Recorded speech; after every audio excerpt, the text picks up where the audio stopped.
Good morning, everyone. Thank you so much for coming out to our second local author fair. I am Valerie Simmons. I'm the executive director here at the Eckhart Public Library, and it's so good to see you all. I want to thank the Friends of the Eckhart Public Library for sponsoring this event, and I also encourage you to go across the street and check out their book sale that runs until 3 o'clock today. I want to thank the community for their ongoing support, not just of our programming, but of the library as a whole. And if you're not in a part of this exact community, support your public library wherever you are. We need it now more than ever. And I want to thank all the local authors who came out today. It's so good to see you all and meet you. And I really appreciate you coming and spending your morning with us here. I also especially want to thank the Indiana Humanities and the Indiana Authors Awards for sponsoring our keynote speaker, Angela Jackson Brown, who I will be introducing in just a moment. Just a quick note, we do have 2 food trucks available for lunch today. And we have activities on the lower level, which is where the children's room is, but the panel discussions will be held here in the assembly room. If you have one of the programs, if you see anything that says close room, it's really in this room. So just we'll stick to this floor and the lower floor.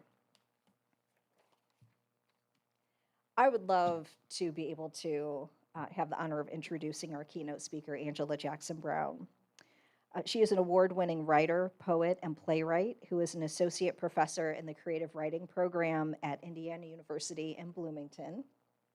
She also teaches in the graduate program at the Naslund-Mann Graduate School of Writing and Spalding University in Louisville. She's a graduate of Troy University, Auburn University, and the Naslund-Mann Graduate School of Writing at Spalding University. She's published her short fiction, creative nonfiction, and poetry in journals like the Louisville Journal and the Appalachian Review. She's the author of Drinking from a Bitter Cup, House Repairs, When Stars Rain Down, The Light Always Breaks, and Homeward. Her novels have received starred reviews from Library Journal and glowing reviews from Alabama Public Library, Buzzfeed, Parade Magazine, and Women's Weekly, and that's just to name a few. When Stars Rain Down was named a finalist for the 2021 David J. Langum Senior Prize in American Historical Fiction, longlisted for the Granum Foundation Award, and shortlisted for the 2022 Indiana Authors Award. In October 2023, Angela's novel Homeward, a follow-up to When Stars Rain Down, was published by Harper Muse and was recently longlisted for the 2024 Indiana Authors Award. In December of 2024, her novel Untethered was published by Harper Muse. So Angela, come on up. Thank you for being a part of our author fair today. It's so good to see you. Thank you so much, Angela. Yeah.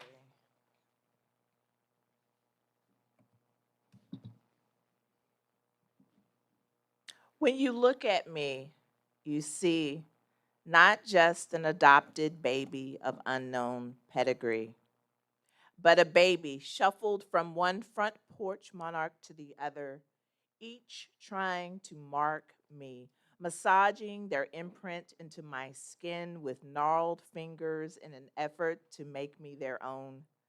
I was a love child, cradled by my daddy's calloused hands, hands that were rubbed soft with Jergens lotion and Vaseline after a long day of toiling for what seemed like at times only a few dimes or nickels. I was a country child, begat by country folk who often got pecked by the beak of Jim Crow, but who occasionally got the chance to peck him back. I was a blues child who juked just as hard as the grown folks when J.W. Warren plucked blues harmonies in the guise of gospel tunes in order to satisfy both the tea drinkers and the shine sippers who all congregated under Saturday night altars of stars and vast Alabama skies. I was a sometimes fearful child who was warned about the Billy Bobs, the Joe Nathans, and the Cooter Lees who whooped it up on the backcountry roads and side streets, screaming racial epitaphs that burned crosses into the souls of the hearer. But when in a pinch, these men would do you right, whether you were black or white. But most of all, I am a storyteller who is tied to generations of other proud storytellers. I carry those stories in my belly like unborn babies, waiting for the day when emancipation comes and I can set those stories free. Good morning.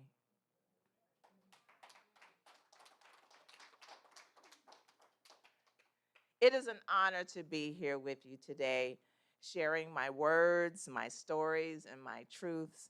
I want to thank every single member of the Eckhart Public Library for organizing today's event and inviting me to come and speak to you.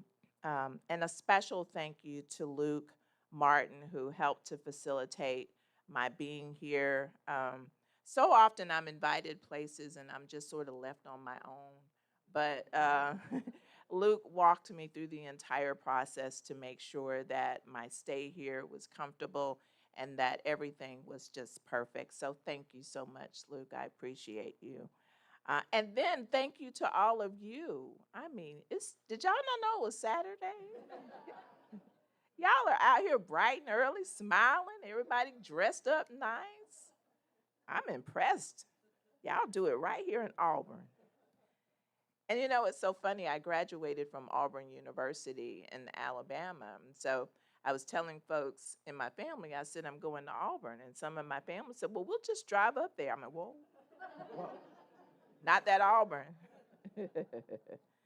So I must say, when I am invited to give keynotes or speak at institutions of higher learning or speak at a library, I think to myself, what an irony that you are here.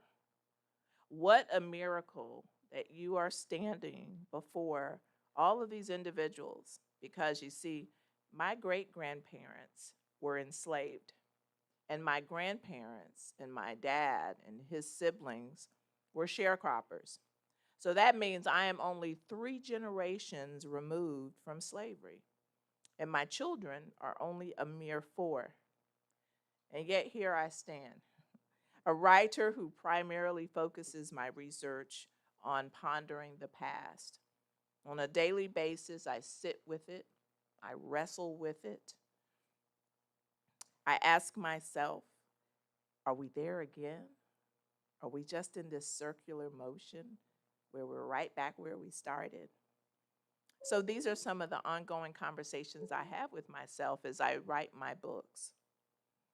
So that is why the stories I write and the stories that I want to write are important to me. So what I'll talk to you today is about the importance of history and the role of the writer as truth teller.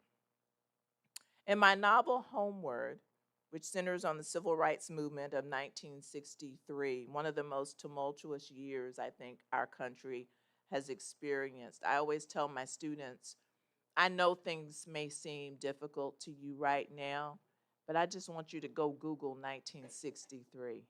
Go talk to anyone who lived through 1963, and they'll look at us as if we're just a bunch of weaklings, because 1963 was a difficult year. I'll tell you why.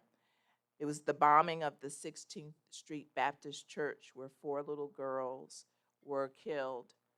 The assassination of Medgar Evers, a warrior in the civil rights movement that most of my students have never even heard of. But had there not been a Medgar Evers doing the work that he did, there wouldn't have been all of the others that came afterwards. The murder and assassination of President John F. Kennedy, the brutal use of fire hoses on black marchers by Bill Connor. And there was celebration, the March on Washington. All of those happened within 11 month span. So again, I tell my students, we're going to be okay.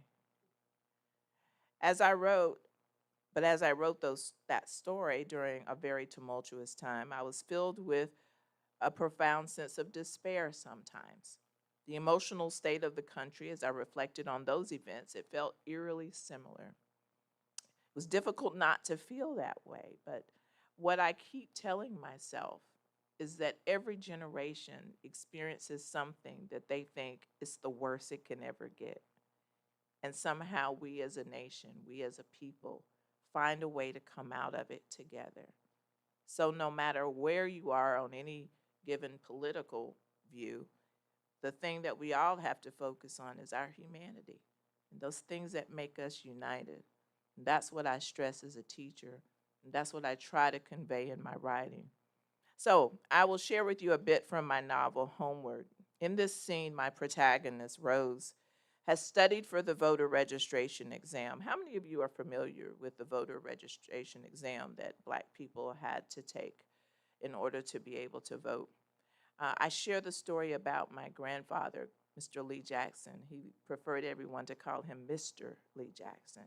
And Mr. Lee Jackson wanted to go and vote. So he went and he paid his property tax.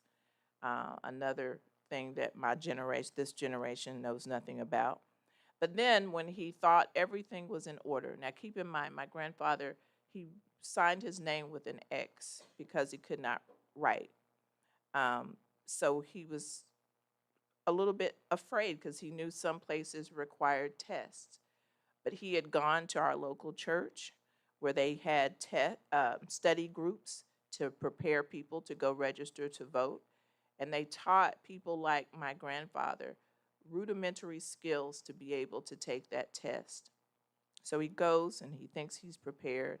And the woman says to him, "Well, Lee, you've done everything you need to do except this one thing." So she picks up a jar filled with jelly beans. She says, "Lee, look at this jar and tell me how many jelly beans are in there." And my grandfather said, "Well, ma'am, I wouldn't know that." She said, "Well, I guess you're not going to be able to register to vote. You come back again when you can figure it out." So my grandfather goes back home. I wasn't born yet. But he says to his other grandchildren, "I went to the store and I bought me a jar and I bought me some jelly beans and I'm going to fill it up just like the one they have down there. And I want y'all to count them out for me so I can go tell them people how many jelly beans are in the jar." Now, if I were writing this as a story, it would end up where he would figure out how many jelly beans were in the jar and he would go and tell them, and then he would vote and then he'd live happily ever after. But the truth of the matter was he never figured it out and he was never able to vote. He died not being able to vote. My father fought in fought in World War II. He was a member in the Navy. Just missed active combat by a few days. And Daddy came back home thinking, again, I've served my country. I've done all the important things they told me I needed to do. And he too was not allowed to vote until the late 1960s. So when I wrote this book, I was channeling and thinking about my grandfather, Mr. Lee Jackson, and my daddy. "May I help you?" she asked, but the tone of her voice wasn't that of someone who wanted to help. I looked back at the senator and he gave me an encouraging smile. The woman who had spoken looked red in the face, like my very presence was stealing the air she was trying to breathe. I tried to ignore all of that and just do what I was taught. Smile.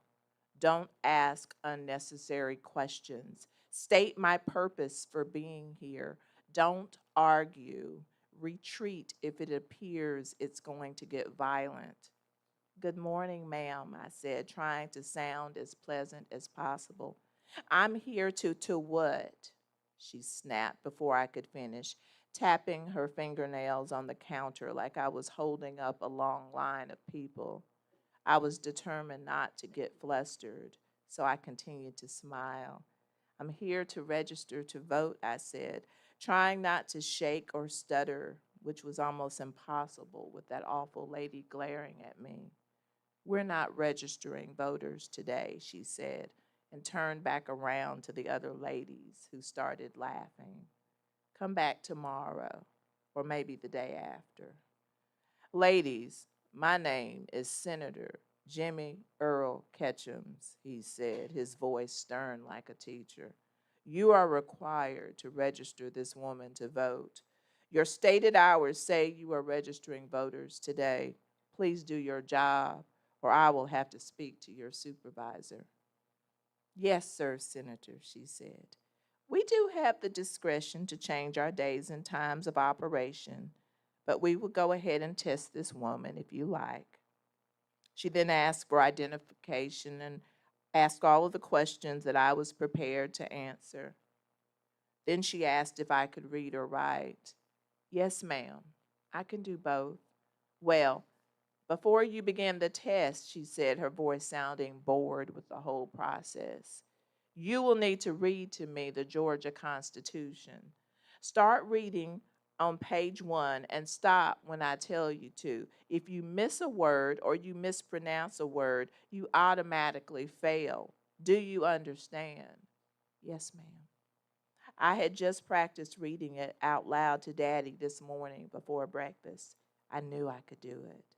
I read each word carefully and slowly, and I made sure I read it loud enough that she and everyone in that office could hear me. It wasn't long before she stopped me. Fine, fine, she snapped, slapping a pencil and the written test on the desk. Go over there and take the test. You must get 29 out of 30 questions correct, and you've got an hour. An hour, Senator Ketchums asked. Since when is there a time limit? We close voter registration in an hour. That's the law. If you don't like it, then you'll have to take it up with my supervisor, who happens to be out today. It's okay, I said hurriedly. I won't need longer than an hour. Thank you, ma'am. I hurried over to the table in the corner. She stopped me as I started to sit down. You can't sit. That's the rule. You must stand. Yes, ma'am. I began looking through the test. The questions were difficult, but I knew the answers. It was awkward trying to stand while I write, but I put the test on the back of my purse, and I began writing with a fury. Writing that book taught me several profound lessons that I believe every aspiring author should carry in their own work. That we are stronger than we often realize, that even in the face of overwhelming adversity, we can endure, and that there is still goodness in the world, often hidden in the quietest moments. When we write with those truths in mind, we not only tell more honest stories, but we also offer our readers hope, resilience, and a sense of connection. When I wrote the first draft of this book, it ended with her not being able to take the test, just like my grandpa Lee was not able to register to vote. That was what the first draft looked like. And I reread it, and I thought to myself, I need some hope. I need some hope. And if I need some hope, my readers probably need some hope too. So I went back and I changed it. I needed it to be a triumph for this character because she and all of these individuals in this story had endured so much. And I thought, give them a win. They need a win. I need a win. My readers need a win. So sometimes we do get to shift history a bit, not totally rewrite it, but bend it a bit in places where we can. I mean, I can't change the outcome of 1963. All of those things that I listed a few minutes ago, those happened, and I'm not going to change that. But that one thing, that one day, I have the power. So I decided to take that upon myself to fix that little bit that I had started with, which was a very dark story. So, in my novel, Untethered, I don't know where I am with this. Yeah. I explore a number of topics, including the aftermath of war, specifically the Vietnam War. and the unspoken horrors that many soldiers carried home with them. I want to read a scene where my protagonist, Kasha, witnesses the return of her brother Marcus, a soldier who is missing in action, along with his twin brother who is still unaccounted for. The weight of that absence, the uncertainty of whether his twin is dead or alive, haunts him. And it's a reality that so many veterans of all ethnicities and all backgrounds had to endure. They didn't come back as war heroes. They didn't have ticker tape parades. People didn't celebrate those soldiers. They were called awful names. My uncle MJ fought in Vietnam, and he talked about when he stepped off the bus, a lady spat on his feet and called him a baby killer. He said, I didn't kill any babies. I did some bad things over there, things I'm going to have to ask for forgiveness for, but I didn't kill any babies. One story that Uncle MJ carried that I have carried since his death was about a young Vietnamese girl that he fell in love with. And she would create little songs and sing to him. And he said that was the one happy spot about being there was that young girl. But then he was away, and he didn't even mention to me what he was doing, but he was away. And that young girl walked into the tent that he shared with all of his colleagues and detonated a bomb and killed everybody. Uncle MJ never forgave himself for not being there. He said, I should have died that day, or I should have been there, and maybe I could have convinced her not to do that. Those men, we sometimes wonder, why are they so quiet? Why do they not tell us what happened?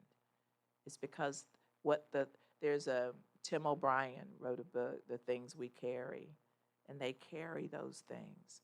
So I feel like as writers, it's our job to find those stories and share them with the people that don't know.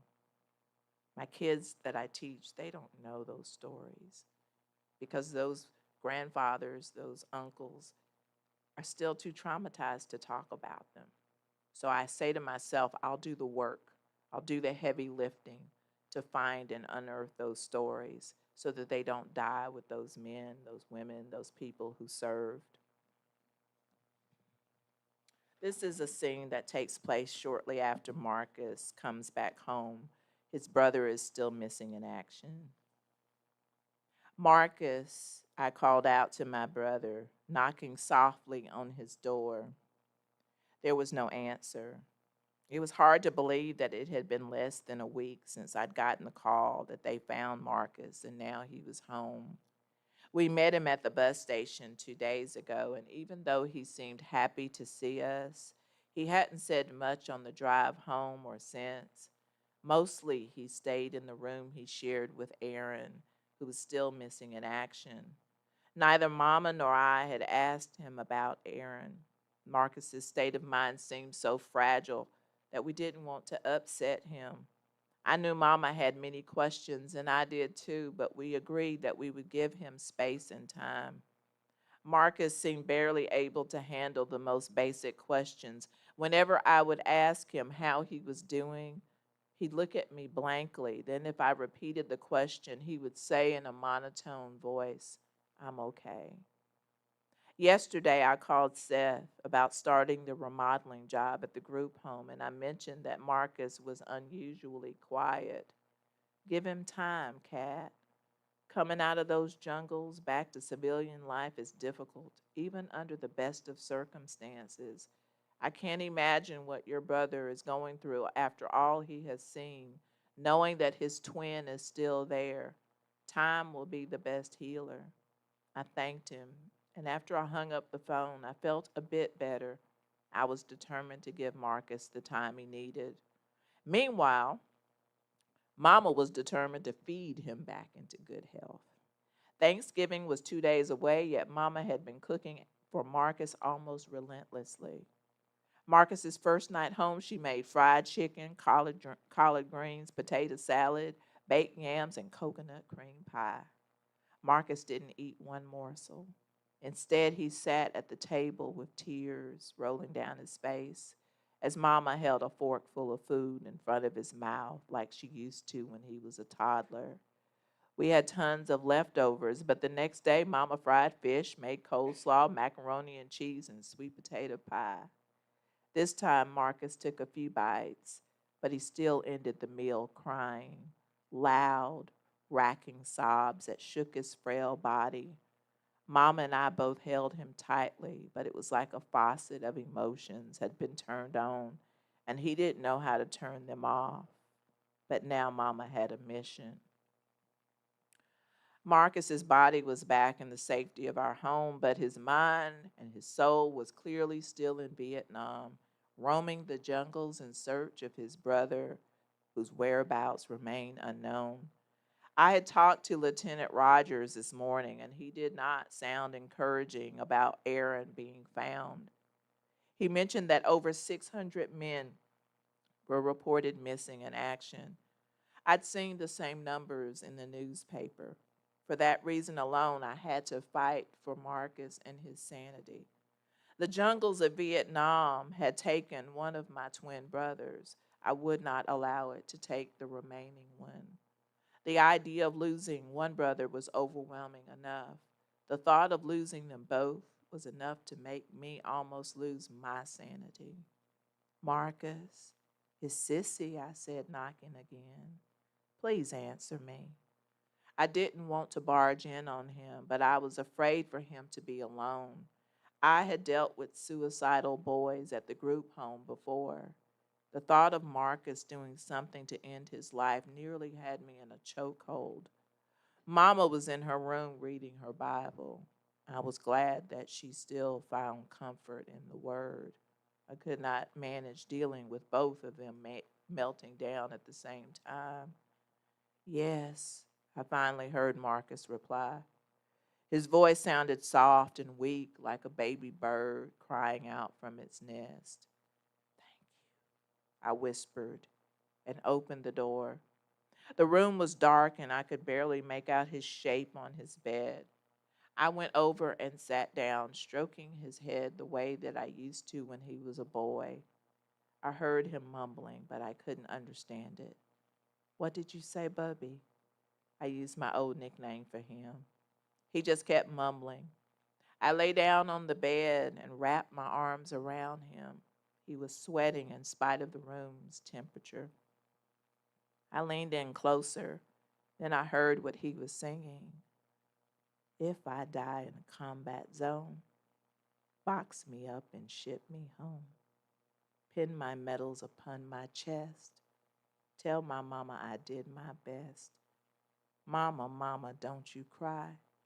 Marine Corps motto is do or die. Oh, baby, I said, the tears streaming down my face. I pulled my brother closer, trying to ward off the crazy that was attacking his mind. Sissy is not going to let you go. Do you hear me? So I need you to fight. I need you to fight harder than you have ever fought before. When I think of Marcus in that scene, standing there, lying there, alive but fractured, I'm reminded of all of the individuals who fought for this country only to return home and find themselves disrespected, misunderstood, and vilified. As I mentioned before, labeled as baby killers, treated as pariahs, the very worst kind of deviance. For writers, especially those of us who call ourselves historical fiction writers, it's our job, no, it's our duty to go into the past and unearth those stories and gift them back to those of us who are living now so that we do not forget, that we always remember. My Uncle MJ was an alcoholic. That was the only way he knew to cope with his demons. And one thing he would say to me after he would tell me some of these horrific stories, little girl, don't forget.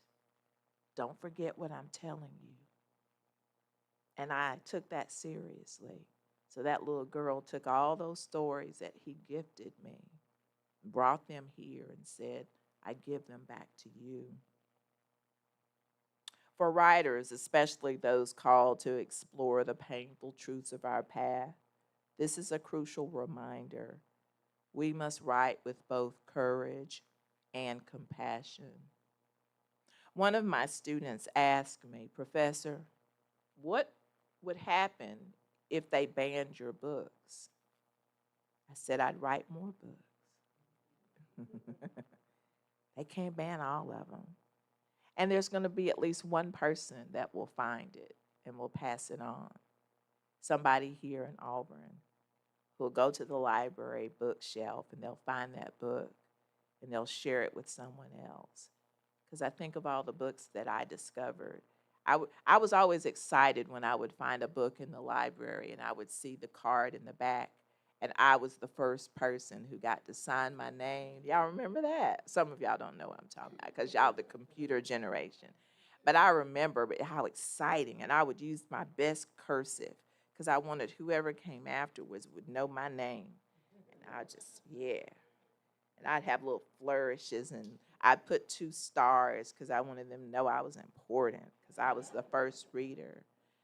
And another important library story that I like to share. It's going to sound like it's a bad library story, but there is a turn, I promise you. I have always been a voracious reader, and I'm a really quick reader. So I write fast and I read really, really fast.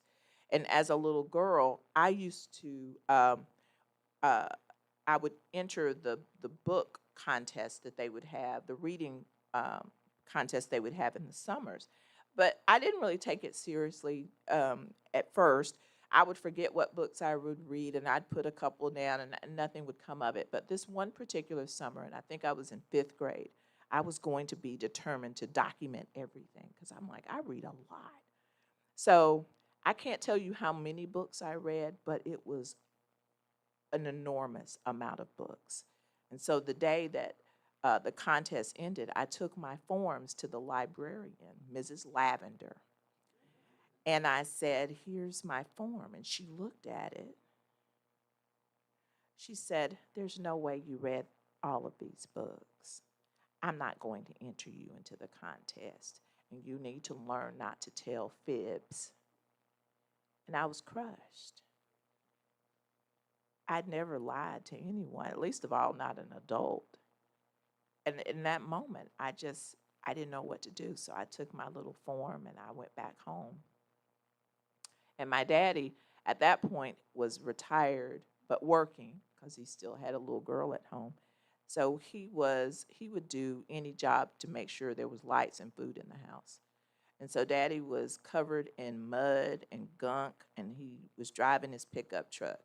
And he saw me sitting outside by the pecan tree crying. And he says, what you crying about, little girl? I told him what happened.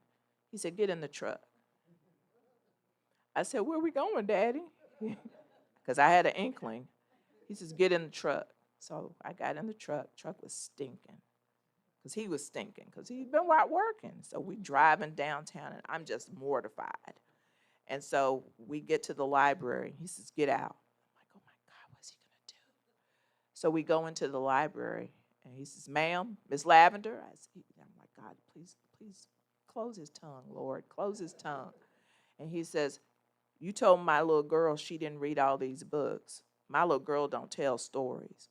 Tell her about these books. I'm like, okay. And so he just pointed at one. Tell her what that book's about. So I told her what the book. He went down the list, maybe about 10 books, and finally Miss Lavender says, it's okay. I believe her. She says, but we've already given the little trophy and the little certificate. And he said, well, what else did you give him? She says, well, I had some coupons to Dairy Queen. He said, do you have any more? And she says, well, I think I do. So she reached in her desk, and he says, well, give it to her. And he gave me the Dairy Queen certificate. He says, well, tomorrow she's going to come back and get one of them certificates that you gave to everybody because my little girl don't lie. And I was so proud in that moment. I forgot all about the fact that he was smelling awful, had on bib overalls, had on a broken down hat, that he was a 10th grade dropout because he had no choice. My daddy stood up for me in that moment. And I think in that moment, I learned the fine art of standing up for myself, the importance of standing up for myself. But then later on, the importance of standing up for my work and for, with my, as the kids say, with my full chest, tell the truth. So if someone wants to ban my book because I told the truth, I'm going to wear that as a badge of honor because that means I'm scaring folks. And I'm hopeful that there are folks out there like you who'll say, I'm not going to be intimidated. That the truth is never anything we should run from, even if it's a painful truth. Writers must be truth tellers. It is not always easy, and I won't stand here and tell you that it's not.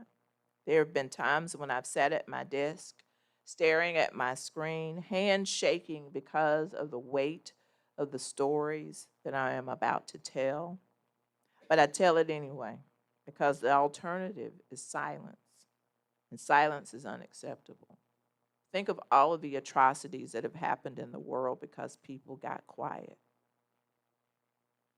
Quiet is never the way that we should operate. We got to be loud and noisy as writers.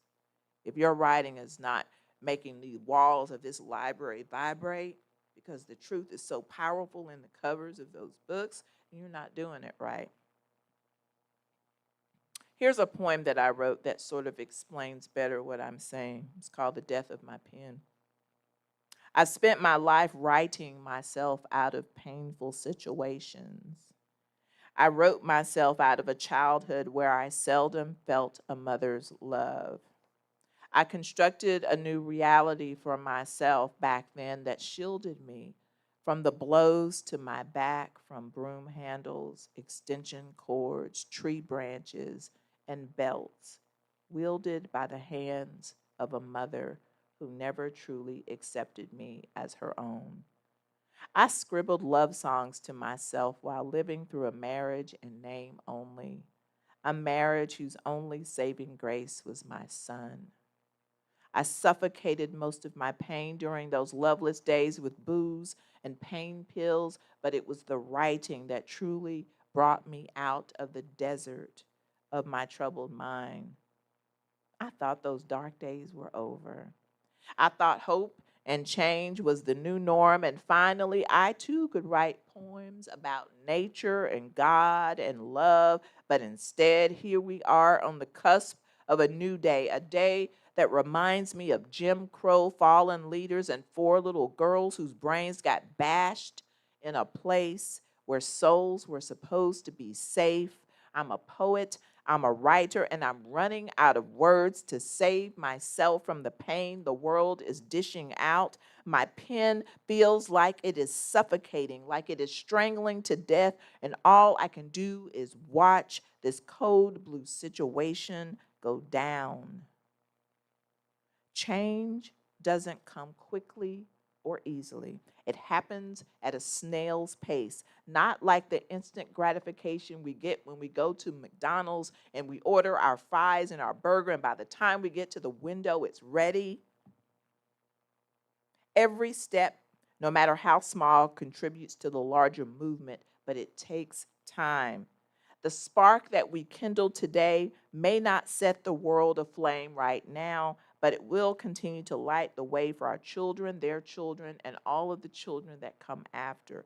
Even in the midst of struggle, we must persist as writers. Even in the face of despair, we must tell the truth as writers. And even when we feel small, we must remember that history is listening to us.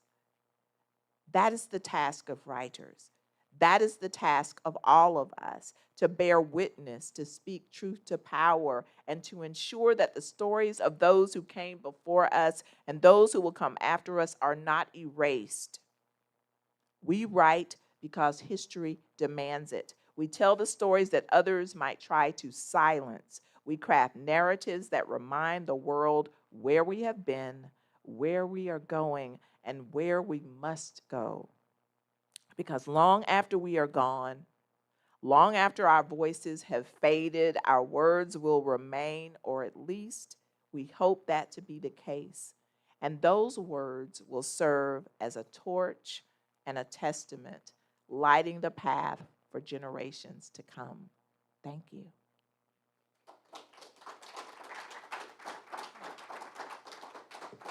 Questions?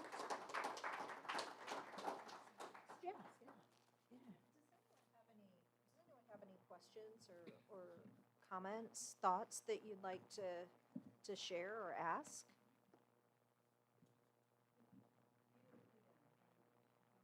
Thank you. Don't be shy.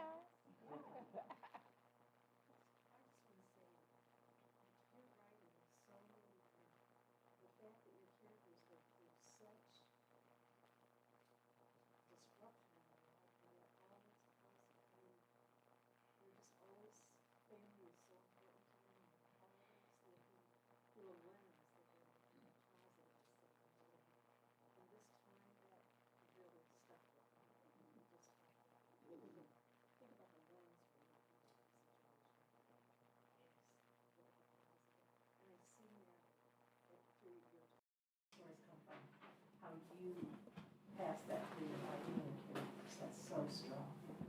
Thank you. Yeah, At an event similar to this, and I did my talk. And like you say, I mean, I really err on the side of positivity as much as I can, and mainly because I have depression issues.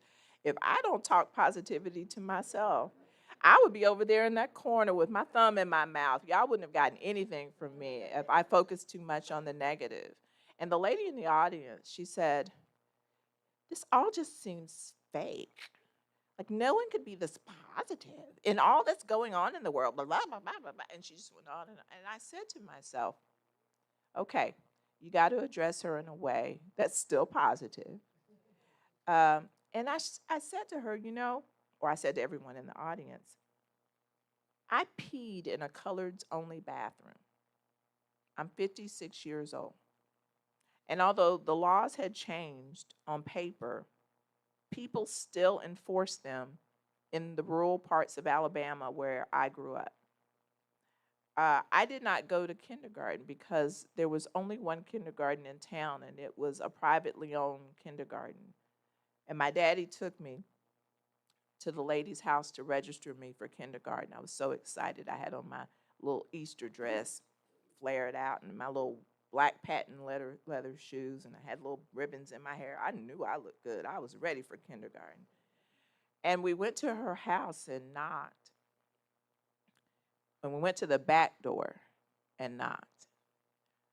And she came to the door. She said, "What you want, MC?" And he said, "Well, I want to enroll my little girl in your kindergarten."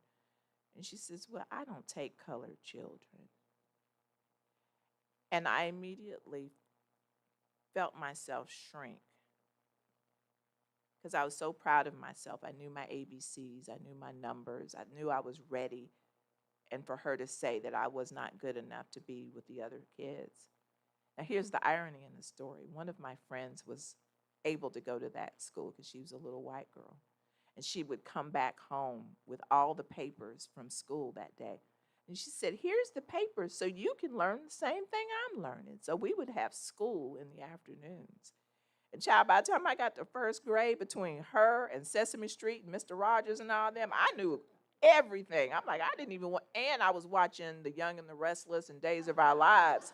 So not only was I well-rounded in education, I understood what was going on with the women and the men on the soap operas. Not to mention, what is it, not Wheel of Fortune, what was the other one? Price is Right. Yeah. I was ready for life. So when I look back, and I said to her, when I look back at all of the changes that I have seen occur in my 50 plus years, how can I not be hopeful?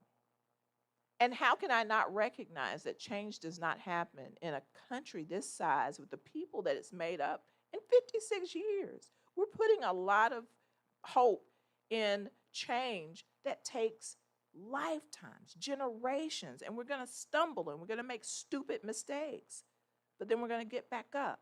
That's the only way I'm able to deal with all of this. If I go around believing Chicken Little, the sky is falling, there's no room for me to do the things that I love doing, which is to write these books. So yeah, I believe there's still hope. I believe there's still joy. Think we can still laugh. I think all those things are possible, even in the midst of storms. That's why they make umbrellas. We can shield ourselves from some of the bad by doing things like this, coming together. I think we have time. Yeah, we have time. Say this has been a great demonstration of courage and courageousness. Thank you. Thank you very Your much. writing demonstrates a lot of courage. Thank you. I had some heroes and sheroes That gave me that courage. They weren't writers themselves, but they were storytellers. So I grew up around people that, Saturday nights, that was the spot. I mean, I had live blues, I had gospel, I had my uncle, and then the later the night got, and the more libations some of them got inside of them, the stories got more animated. So then I learned, okay, find you a place where nobody sees you, hide under it, and you can hear all of these stories. And then I'm sort of mentally making notes of some of the things they're saying because I don't understand those words and terms. But then later on, as I got to be an adult, I'm like, oh, that's what they were talking about. I'll give y'all a quick funny that I didn't realize until I was much older. My aunts and cousins that were much older than me spoke in code. And so they were talking about pocketbook. And so she would say, yeah, honey, when JC come home, he puts a lot of money in my pocketbook. Y'all ponder that for the rest of the day. It'll probably hit you about 11 o'clock tonight, as it did me. Any other questions? It just takes me back to Fridays and Saturday nights growing up. The migration for black folks moving up north and still carrying those things with them. So Friday and Saturday nights, they were playing spades or tonk or bidwiz, and you were the kids upstairs, and they didn't call you. Like you said, you tried to sneak down sometimes. But then they would have this thing where they would call you every once in a while. Do that dance. Do that. Show them that dance. It's like they would even wake you up. You would be asleep. They wake you up. gotta do the Yeah. song movements, yes. And then look at my baby do that dance, and then I'm drunk again. And so it takes you back to those things because even then you worked hard, and you always grew up. You had to work twice as hard as white people because all this and all that. And the weekend was just kind of like if you got to not work on the weekend, but because some people work 7 days a week, Yes. and or try to pick up that time and a half and stuff like that. So it's really important that people see. When I'm reading other people, there's a crossover where family is family, where people are people, where the pain and the hurt is the pain and the hurt, the happy is the happy and all that. So I love that you're giving this richness, and especially to the students, so that they can understand. I was talking about this in Butler the other day, and we we're talking about how students say, well, I wasn't even born then.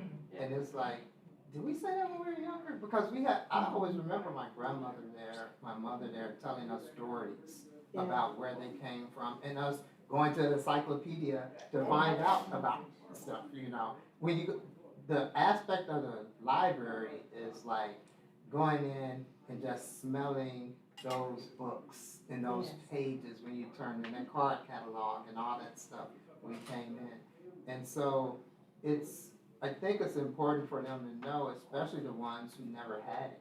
Yeah. And so I'm really grateful for you to bring that to us, and just, sometimes you're smiling when you have a reason to smile. Exactly. I mean, there was Joy along with all of the bad things that I write about, there's so much joy that I try to also include. I didn't tell y'all the end of the story with Mrs. Lavender and our relationship. I'll conclude with that. So after that experience, I was very nervous about going back to the library. I didn't think it was a safe place after the debacle, but I was too drawn to books to allow myself to not go. So I very timidly went back, and I checked out, maybe I think you could check out like 5 books. And then within about 2 days, I was done, and I went back and checked out another 5 books. And then I was doing this thing for several days. And finally, Miss Lavender, she said, honey, you're going to wear a path between your house and the library. Why don't you tell your daddy to drive you up here, and you can take as many books as you want. Don't tell anybody. So daddy was working. So I just got my red wagon, and I went up to the library, and I piled that thing full of books. Y'all don't know the feeling of what that was like, to just have books on top of books. I mean, I was just like somebody just ripping them off the shelves. And she said, all right, honey, now leave a couple for the rest of the kids. And so I took the books home, and after that, Mrs. Lavender and I were the best of buddies. And when I published my first book, she was still the librarian. And she said, I'm going to make sure to put that book right up front. And I'm going to tell him I'm the reason you became a writer. I said, yes, ma'am. So thank you.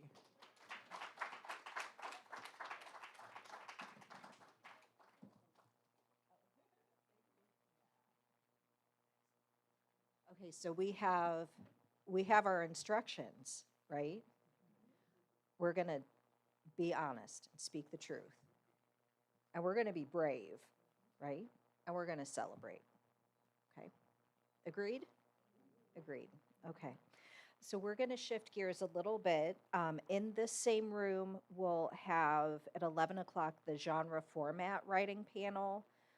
Don't go upstairs. Stay right here. We'll shift gears. And then at noon, I encourage everyone to check out the food trucks that are out here, and also spend a little bit more time with Angela as we kind of share some lunch together. Angela does have her books available, and you'll be here with us this morning for a little bit more. So don't miss the chance if you want to do that. Will you sign? Yes, excellent. So do that. Followed by 1 o'clock, again, the research panel, but that will be in this room. So we've got in a teen poetry workshop, and at 2 o'clock, we have a prize giveaway. Right? So thank you, everyone.